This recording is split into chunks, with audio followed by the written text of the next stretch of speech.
what means Dzogchen. I mean, many of you already know. Few of you exactly, if you don't know, don't exactly familiar with this word. Dzogchen is a Tibetan word which means great completion, great completed. What is completed? The two merits are completed.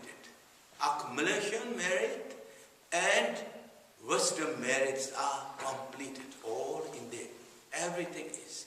And all the three kayas are completed. And all the samsara nirvanas are completed within this. Everything is completed. And what is that Dzogchen? That is our nature of the mind. Our nature of the mind. And the Dzogchen teaching, so that's the terminology, meaning of the terminology of the Dzogchen. Dzogchen, and then with that, and then in the Dzogchen teaching, what I often say, the ground Dzogchen, path Dzogchen, and result Dzogchens, or fruit Dzogchens. Ground Dzogchen is our inner nature of the mind, your nature of the mind. Often in the Buddha teaching, generally in the Sutrayana teaching, what Buddha taught, Tathagata Garba. That is really ground Dzogchen. Nature, ground, ordinary nature. This level, ordinary nature has no difference between anyone. Whether you are human beings, whether you are animals, whether you are asura, or Gandharvas, or gods, or hell realms, or whatever, the nature is the same. There is no difference at all. Then, since we are now going to practice that is known as the path. Because of that beautiful quality that we have all inherited, we are not going to leave that in the darkness of all the delusion that we created, the delusion we created. We're not going to sleep. We're going to come up that, come from that, come out of that. That is known as path Dzogchen.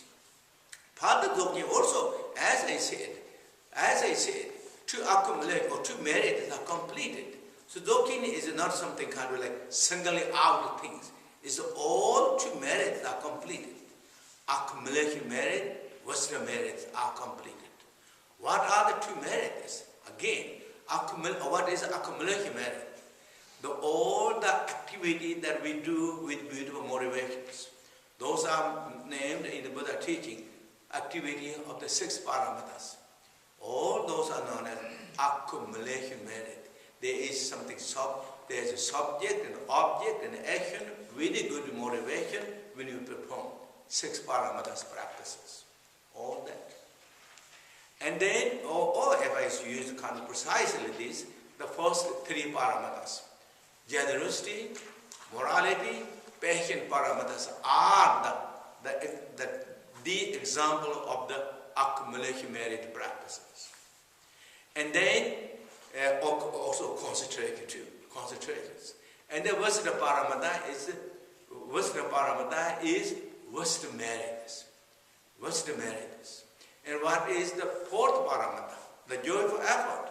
It is support to all paramatas. Without the joyful effort, we won't progress, we won't develop it. We won't develop, we won't progress, we won't perform the generosity, morality, and passion, and concentrations. So therefore, and as well as wisdom paramata, therefore, joyful effort is the support to every, is like fuel to move every paramatas. So 6 paramata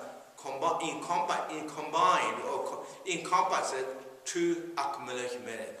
Wisdom merit and accumulation merit. Now, with that understanding, Dzogchen practice, what we are practicing in according to Dzogchen level, the wisdom paramata is known as Tsokdruk practices and Togal practices. So Tsokdruk and Togal are the according general Buddha's terminology in the Mahayana is wisdom paramatas. Now you're practicing wisdom paramatas. And this paramata is directly, as I said, revealing the ultimate nature of our own quality, beautiful quality of the Buddha nature. Not just imagining, conceptual level practicing this and that. Immediately you really discover. For that reason, Dzogchen teaching, generally Dzogchen teaching is what I always say, is that beyond the conception. Wisdom is beyond the conception. Immediately you are really discovering, connect to that beyond the conceptual level of the realization, exactly as Buddha, Guru Padma Sambhava, Great Master Gungchipa are realizing. We immediately connect to that. Immediately, through the skillful means of the teaching, we are connected that. Even though we connected that, our duration of the connected that is so small for us at the beginning, or many of us.